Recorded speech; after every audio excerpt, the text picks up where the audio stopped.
5 நிமிஷம். அடுத்த 5 நிமிஷத்தில் டக்குன்னு ஒரு 5 மார்க்கை படிச்சிடலாமா? 10th பசங்களா, சோஷியலில் வேலூர் ரிவோல்ட் எவ்வளோ முக்கியமான கொஸ்டின்னு நான் சொல்லி உங்களுக்கு தெரிய தேவையில்ல. இந்த கொஸ்டினில் நம்ம நிறைய பேர் வந்து படிக்க ட்ரை பண்ணி நிறைய நேரத்தில் கஷ்டமாக இருக்குது அப்படின்னு விட்டுருப்போம் இல்லையா? அண்ட் இந்த வேலூர் ரிவால்ட்டில் காசஸ், அவுட் பிரேக் ரெண்டுமே வந்து பார்த்தீங்கன்னா 5 மார்க்லையும் கேட்பாங்க, 8 மார்க்லையும் வரக்கூடிய ஒரு கொஸ்டின். இது செம சூப்பர் இம்பார்ட்டண்ட். டக்குன்னு நான் உங்களுக்கு சொல்லித்தரேன் பாருங்க. இப்போ இதுக்கு முன்னாடி நீங்க கட்டபொம்மன் கொஸ்டின் இதே மாதிரி நம்ம ஷாவணி மேம் நடத்தி ஒரு வீடியோ போட்டிருக்காங்கல்ல, அதை பார்த்துருப்பீங்க. அதுல எப்படி வெள்ளையர்கள், அதாவது பிரிட்டிஷ் பீப்புள் என்ன பண்ணியிருப்பாங்க அப்படின்னா, நம்ம கட்டபொம்மனை அநியாயமா வந்து பனிஷ் பண்ணி அவரை கில் பண்ணியும் இருப்பாங்க இல்லைங்களா?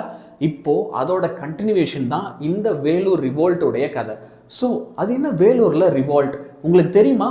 இந்த வேலூர் ரிவால்ட் தான் முதல்ல நம்ம இந்தியாவில் ஆங்கிலேயர்கள், அதாவது பிரிட்டிஷை எதிர்த்து நம்ம போராடின முதல் போராட்டம் அப்படின்னு சொல்லலாம்.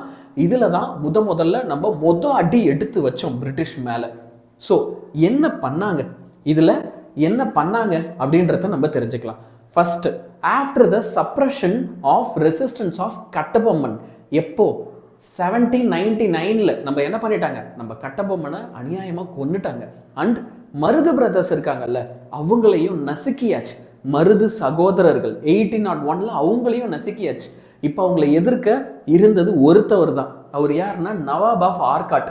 ஆனால் அவரையுமே நீங்கள் எங்களுக்கு உண்மையா இல்லை, நீங்கள் எங்களுக்கு துரோகம் பண்ணிட்டீங்க, நீங்கள் எங்களுக்கு டிஸ்லாயலாக இருக்கீங்க, எப்படி நீங்கள் எனக்கு லாயலாக இல்லை அப்படின்னு சொல்லி அவர் மேலே ஒரு ட்ரீட்டியை ஃபோர்ஸ் பண்ணுறாங்க. ட்ரீட்டினா என்ன சார்? அவர் மேலே ஒரு சில விதிமுறைகள், அக்ரிமெண்ட் போடுறாங்க. நான் சொல்கிறதெல்லாம் இனிமேல் நீ கேட்டு தான் ஆகணும், இல்லைனா உன் கதை அவ்வளோதான் அப்படின்னு சொல்லி ஒரு அக்ரிமெண்ட்டை போடுறாங்க. அந்த அக்ரிமெண்ட்டில் என்ன இருந்தது? அந்த அக்ரிமெண்ட் முதல்ல இவங்க எப்போ சைன் பண்ணாங்க அப்படின்னு பார்த்தீங்கன்னா 1801, சரியா? 1801 தான் இதை சைன் பண்ணுறாங்க. இதை சைன் பண்ணும்போது நவாப் இருக்கார் இல்லையா, நார்த் ஆர்காடு, சவுத் ஆர்காட்டு, திருச்சிராப்பள்ளி, மதுரை. திருச்சிராப்பள்ளின்னா இப்போ இருக்க Trichy, north Arcot, south Arcot, Trichy, Madurai and Tirunelveli, இது எல்லாமே ஈஸ்ட் இந்தியா கம்பெனிக்கு தான் சொந்தம். பிரிட்டிஷோடைய ஈஸ்ட் இந்தியா கம்பெனி அதுக்கு தான் சொந்தம். அடுத்து அதோடைய அட்மினிஸ்ட்ரேட்டிவ் பவர்ஸ் எல்லாமே எங்களுடையது. மக்கள்கிட்ட இருந்து எவ்வளவு வரி வாங்கணும், எவ்வளோ டேக்ஸ் பே பண்ணணும், யாரு நிலம் யாருடையது, எங்கே நாங்கள் பில்டிங் கட்டுவோம், எல்லாத்தையும் நாங்கள் தான் முடிவு பண்ணுவோம், இந்த ஊர் எல்லாமே எங்களோடது அப்படின்னு சொல்லி அவர்கிட்ட ஃபோர்ஸ் பண்ணி அவரை அக்ரிமெண்ட்டை சைன் பண்ண வைக்கிறாங்க. இப்போ இது ஒரு பக்கம். இன்னொரு பக்கம் என்ன தெரியுமா ஆகுது? இந்திய சிப்பாய்கள், ஓகே, பிரிட்டிஷ் ராணுவம் இருக்கு இல்லையா, இங்கிலீஷ் பீப்புளுடைய அவங்களுடைய மிலிட்ரி இருக்கு இல்லையா, அதில் நம்ம இந்தியர்கள் நிறைய பேர் வந்து பார்த்தீங்கன்னா பணியாற்றிட்டு இருக்காங்க. அவங்கெல்லாம் போய் பிரிட்டிஷோட வேர்ல்டு வார்க்காக நம்ம ஆளுங்க சண்டை போட்டுட்டு இருக்காங்க, சரியா? அப்போது அந்த மாதிரி சிப்பாய்கள் இருக்காங்கல்ல, அவங்களுக்கு நிறைய பிரச்சனை. பிரச்சனை என்ன அப்படின்னா, அவங்களுக்கு low salary and poor prospects of promotion. அந்த மாதிரி வேலை செய்கிறவங்களுக்கு சரியான மரியாதை கிடையாது, சரியா? The sepoys in the British army nursed a strong sense of resentment over low salary and poor prospects of promotion. அவங்களுக்கு போதுமான சம்பளமும் தரமாட்டாங்க, ப்ரொமோஷனும் தரமாட்டாங்க, அவங்கள போட்டு சித்திரவதை பண்ணுவாங்க. இதெல்லாம் பண்ணும்போது அவங்களுக்கு என்ன ஆகுது அப்படின்னா, பிரிட்டிஷ் மேலே அப்படியே கோவம், உள்ளுக்குள்ளே நிறைய கோவம் வருது. ஆனால் அந்த கோவத்தெல்லாம் உள்ளே கண்ட்ரோல் பண்ணி வச்சுக்கிட்டே இருக்காங்க. ஓகே, இப்போ நான் சொல்கிற இந்த அடுக்கடுக்கான விஷயங்கள்லாம் இருக்குல்ல, இதெல்லாம் போய் எப்படி வேலூர் மியூட்டினி, வேலூர் ரிவோல்ட்டில் முடிஞ்சதுன்றத நீங்கள் தெரிஞ்சுக்க போகிறீங்க. அடுத்து இங்கிலீஷ் ஆஃபீஸர்ஸ் இருக்காங்கல்ல, அவங்க என்ன பண்ணல அப்படின்னா ஸ்கேண்ட் ரெஸ்பெக்ட், அதாவது கேண்ட், அவங்க வந்து நம்மளுடைய சடங்குகளை, சம்பிரதாயங்களை, கடவுளை, தெய்வங்களை அவங்க மதிக்கவே இல்லை. நம்மளுடைய சோஷியல் அண்ட் ரிலீஜியஸ் சென்டிமெண்டெல்லாம் அவங்க மதிக்கவே இல்லை. அப்படி அவங்க மதிக்காமல் இருந்தது நம்மளுடைய சிப்பாய்களுக்கு கோபம் வந்துச்சு. சம்பளமும் தரமாட்டேன், ப்ரொமோஷனும் தரமாட்டேன், என்னுடைய கருத்துக்களை நீ மதிக்கவும் மாட்டேன் அப்படின்ற கோபம் அவங்களுக்குள்ள. அடுத்து அந்த டைமில் 1801 டைமில் நம்ம நாட்டில் பஞ்சம் கண்ணா, பஞ்சம்னா சாப்பாட்டுக்கே வழி இல்லை, விவசாயமே இல்லை. அப்போ சிப்பாய்களோட வீட்டில் இருக்கிற அவங்களுடைய மனைவியோ, குழந்தைங்களோ, அப்பாவோ, அம்மாவோ, அவங்களுக்கு எப்படி சாப்பாடு இருக்கும்? நீ சம்பளமும் தரல, இப்போ சாப்பாடும் இல்லை, அப்போ அவங்களுக்கு ப்ரெஷர் பில்டாகும் தானே. So with new experiments in land tenures causing unsettled conditions and famine breaking out in 1805 ஒரு ஃபெமைன் பிரேக் அவுட் ஆகுது. அது மட்டும் இல்லாமல் பிரிட்டிஷ் புதுசாக ரூல்ஸு லேண்டு டென்ச்சர்ஸ்லாம் போட்டு என்ன பண்ணுறாங்க, லேண்ட் டென்ச்சர்ஸ்னால் என்னது, உன் நிலம் இருக்குல்ல அதோட பத்திரம் என்னோடது, இந்த நிலம் வந்து இத்தனை வருஷத்துக்கு என்கிட்ட தான் இருக்கணும், இது என்னோட சொந்தம்னா அவங்க நிலத்தை இந்த மாதிரிலாம் போட்டு பிடுங்க ஆரம்பிச்சிட்டாங்க. சரியா? So many of the sepoys families were in dire economic status. Okay, இதனால என்ன ஆகுது, சிப்பாய்களோட குடும்பம்லாம் ரொம்ப மோசமான நிலைமையில இருக்கு. இதில் மோஸ்ட் ஆப்பர்ச்சூன் சுச்சுவேஷன் இதில் இருக்கிறதுல ரொம்ப இன்னும் ஒரு முக்கியமான சுச்சுவேஷன், ஒரு தருணம் எங்கே வருது அப்படின்னா, இப்போ நம்ம திப்பு சுல்தான் இருக்கார்ல, வேலூர் ஃபோர்ட், ஓகே, திப்பு சுல்தான் அவருடைய மகன்களையும் அவருடைய ஃபேமிலியும் என்ன பண்ணுறாங்க அப்படின்னா அந்த கோட்டைக்குள்ளேயே சிறைபிடிச்சு வைக்கிறாங்க. அந்த கோட்டைக்குள்ளேயே பிரிட்டிஷ் வந்து என்ன செய்கிறாங்க, சிறைபிடிச்சு உள்ளே வைக்கிறாங்க. அப்போ இது மக்களை இன்னும் ஓகே சிப்பாய்களை மட்டும் இல்லை மக்களையும் சேர்த்து கொந்தளிக்க வைக்கிது. ஸோ அப்போ இதுல இருந்து தான் அந்த ரிவோல்ட்டுக்கு ஒரு ட்ரிகர் வருது. ஓகே, என்ன, the trigger for the revolt came in the form of a new military regulation notified by the commander-in-chief Sir John Cradock. Sir John Cradock இந்த மனுஷன் தான். இவர் வந்து புதுசாக ஒரு சட்டத்திட்டத்தை கொண்டு வர்றாரு. ஓகேவா, மிலிட்ரியில் அந்த சட்டத்திட்டம் இவங்களெல்லாம் இன்னும் ட்ரிகர் பண்ணுது, கோவப்படுத்துது, பிடிச்சி தள்ளுது கோவத்தோட விளிம்புக்கு. என்னது அப்படின்னா, இனிமே நீங்கள் யாரும் வந்து திருநூறு வைக்கக்கூடாது, விபூதி வைக்கக்கூடாது, கையில் கயிறு கட்டக்கூடாது, உங்களோட மத அடையாளங்கள் எதுவுமே நீங்கள் பண்ணக்கூடாது அப்படின்றாங்க.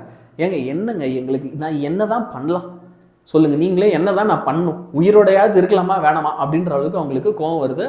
So according to the new regulations the Indian soldiers were asked not to wear the caste marks or earrings in the uniform. அவங்க யூனிஃபார்மில் இதெல்லாம் எதுவுமே இருக்கக்கூடாது அப்படின்றாங்க. இதுக்கும் இன்னொரு படி மேலே போய் மிருகங்களோட தோளால் செய்யப்பட்ட ஒரு helmet, okay, the most objectionable இருக்கிறதுல ரொம்ப கடுப்பேற்றுற ஒரு விஷயம் என்ன அப்படின்னா, addition was the leather cockade made from animal skin. இதை வந்து காக்கேட் அப்படின்னு சொல்லுவாங்க. இதை எதுல இருந்து செய்கிறாங்க, அனிமல் ஸ்கின்ல செய்கிறாங்க. சரியா? அப்போ அதை போய் போட்டுக்கோங்க அப்படின்றாங்க. the sepoys gave enough forewarning by refusing to wear the new turban. அப்போ சிப்பாய்கள் என்ன சொல்றாங்க, இல்ல என்னால இதெல்லாம் போட முடியாது அப்படின்னு சொல்லி ஒரு வார்னிங்கே சொல்றாங்க. சரியா? இப்போ இவ்வளோ ட்ரிகர் ஆயிடுச்சு இல்ல, இதுல இருந்து அவுட் பிரேக் எப்படி ஆச்சு, இப்போ எல்லாம் கோவத்தோட உச்சத்துல இருக்காங்க. இதுல இருந்து ஆனா சண்டை போட எப்ப ஆரம்பிச்சாங்க அப்படின்ற கதைக்கு வரும். ஓகே, ஜூலை 10 டேட்டை நல்லா பார்த்துக்கோ. ஜூலை 10 1806. ஃபெமைன் வந்து எப்போ வந்துச்சு, 1805ல, இது 1806. ஓகே, த ஏர்லி ஹவர்ஸ், அதாவது வெடிய காத்தால guns were booming and the Indian sepoys of the 1st and 23rd regiments, அதாவது நம்ம இந்திய சிப்பாய்களோட படை இருக்குல்ல, மிலிட்ரி படை, அதை குரூப்பாக பிரிச்சிருப்பாங்க. ஒரு குரூப்புக்கு 30 பேர் 40 பேர்னு தனித்தனி குரூப்பாக பிரிப்பாங்க. அதில் 1st and 23rd regiment இவங்க 2 பேரும் என்ன செய்கிறாங்க, துப்பாக்கி சூடு நடத்துறாங்க பிரிட்டிஷ் மேல. என்னைக்கு, ஜூலை 10 ஜூலை 1806 அன்னைக்கு காலையில. சரியா? ஓகே, அப்போ Colonel Fancourt, okay, Colonel Fancourt அப்படின்றவரும் அவரு தான் முதல்ல வந்து என்ன செய்யறாரு, he is the first victim, அவரு தான் கொல்லப்படுறாரு. So Colonel Fancourt who commanded the garrison, குதிரைப்படையை கமாண்ட் பண்ணவர், அவர் குதிரைப்படைகளை கமாண்ட் பண்ணவர். ஸோ அவரு தான் முதல்ல கொல்லப்படுறாரு அப்படின்னு சொல்றாங்க. அடுத்து Colonel McKerras of the 23rd regiment was killed next. இப்போ ஃபர்ஸ்ட் அண்ட் 23rd ரெஜிமெண்ட் தானே வந்து முதல்ல சண்டை ஆரம்பிச்சது. அந்த 23rd ரெஜிமெண்டோடைய தலைவர், அதை லீட் பண்ணவர் யாருன்னா கொலோனல் மெக்காரஸ். அவரையும் போட்டு தள்ளிட்டாங்க. யாரு, நம்பாளுங்க, பிரிட்டிஷை போட்டு தள்ளிட்டாங்க. சரியா? அடுத்து major Armstrong who was passing the fort heard the sound of firing. Major Armstrong, major அவர் இவங்களுக்கெல்லாம் மேலே இருக்கிற ஒரு பதவியில் இருக்கவர். அவர் வந்து அந்த கோட்டை வழியாக, வேலூர் கோட்டை வழியாக அப்படி கடந்து போகும்போது டப்பு டப்பு டப்பு டப்பு டப்புன்னு துப்பாக்கி சத்தம் அவர் கேட்குது. அப்போது அவர் போய் பார்க்குறாரு. when he stopped to enquire he was showered with bullets. அப்போ போயிட்டு, என்ன தம்பி என்னாச்சு, ஒரே சத்தமாக கேட்குது, பட்டாசு வெடிக்கிறீங்களா அப்படின்ற மாதிரி அவர் கேட்க போகும்போது டப்பு டப்பு டப்பு டப்புன்னு நம்ம ஆளுங்க என்ன பண்ணிட்டாங்க, அவரையும் சுட்டுட்டாங்க. they showered him with bullets. சரியா? about a dozen other officers were killed within hours or so. அடுத்த சில மணி நேரங்களில் இன்னும் 12 ஆஃபீஸருக்கு மேலேயே போட்டு தள்ளிட்டாங்க நம்ம ஆளுங்கெல்லாம் சேர்ந்து. அடுத்து among them லெப்டினன்ட் எலி அண்ட் லெப்டினன்ட் ஃபோஃபேன். ஓகே, யாரு, எலி அப்புறம் ஃபோஃபேம், இவங்க 2 பேரும் they belong to his majesty's battalion. his majesty's battalionனா யாரு, ராஜா இருக்காங்கல்ல, இங்கிலாந்து நாட்டோட இளவரசர் அந்த படையை சேர்ந்தவங்க, ராணியோடைய படையை சேர்ந்தவங்க, அவங்க 2 பேரையுமே நம்ம வந்து என்ன பண்ணிட்டோம், அப்போ நம்ம படை வந்து என்ன பண்ணிடுச்சு அப்படின்னா கொன்னுடுச்சு. In the meantime, okay, the rebels proclaimed that Fateh, okay, Fateh Haidar அப்படின்றது யாருன்னா திப்பு சுல்தான் இருக்கார்ல, அவருடைய மகன் திப்பு சுல்தான். அந்த ஒரு சுல்தான் மேலே நிறைய வரி எல்லாம் போட்டாங்க, திருச்சிராப்பள்ளி எண்ணுது, சவுத் ஆர்காட் நார்த் ஆர்காட்லாம் என்னதுன்னு இங்கிலீஷ் ஒரு இது பண்ணுச்சுல, அவரோட புள்ள, சரியா, ஃபட்டே ஹைடர். அவரை என்ன பண்ணுறாங்க அப்படின்னா, அவரு தான் இனிமேல் புது மன்னர், ஓகே, மகேந்திர பாகுபலி அப்படின்ற மாதிரி இவங்க தான் இனிமேல் என்னோட புது மன்னர்னு ரிபல்ஸ், அதாவது சுதந்திரத்துக்காக போராடினவங்கெல்லாம் போய் கொண்டாட ஆரம்பிச்சிட்டாங்க. அடுத்து they hoisted the tiger flag of Mysore sultans in the fort. சுல்தான் இருக்காங்கல்ல, அவங்க சுல்தானுடைய கொடி வந்து புலி. ஸோ அந்த புலிக்கொடியை என்ன செய்கிறாங்க, மைசூர் ஃபோர்ட்டில் ஏற்றுறாங்க, சரியா, மைசூரோட ஃபோர்ட்டில் அதை ஏற்றுறாங்க. But the uprising was swiftly crushed. ஆனால் இந்த அப்ரைசிங் இருக்குல்ல, அதை உடனே ரொம்ப உடனே சீக்கிரமாக என்ன பண்ணிட்டாங்க, நசுக்கிட்டாங்க, க்ரஷ் பண்ணிட்டாங்க. யார்? பிரிட்டிஷ். எவ்வளோ சீக்கிரம் இந்தியா போராட ஆரம்பிச்சதோ நிறைய படையை இறக்கி நீ எப்படி நீ சண்டை போடுறன்னு அவனை தடுத்து நிறுத்தணும் பாருன்னு தடுத்து நிறுத்திட்டாங்க. அன்னைக்கு இந்த போராட்டம் நிற்கலன்னா அன்னைக்கே இது ரொம்ப பெரிய அளவில் போய் நமக்கு சுதந்திரம் கூட கிடைச்சிருக்கலாம். ஆனால் அன்னைக்கே இது ரொம்ப சீக்கிரமாக என்ன ஆயிடுச்சு, நசுக்கப்பட்டது. ஸோ இதுதான் மொத்த கொஸ்டினும், சரியா.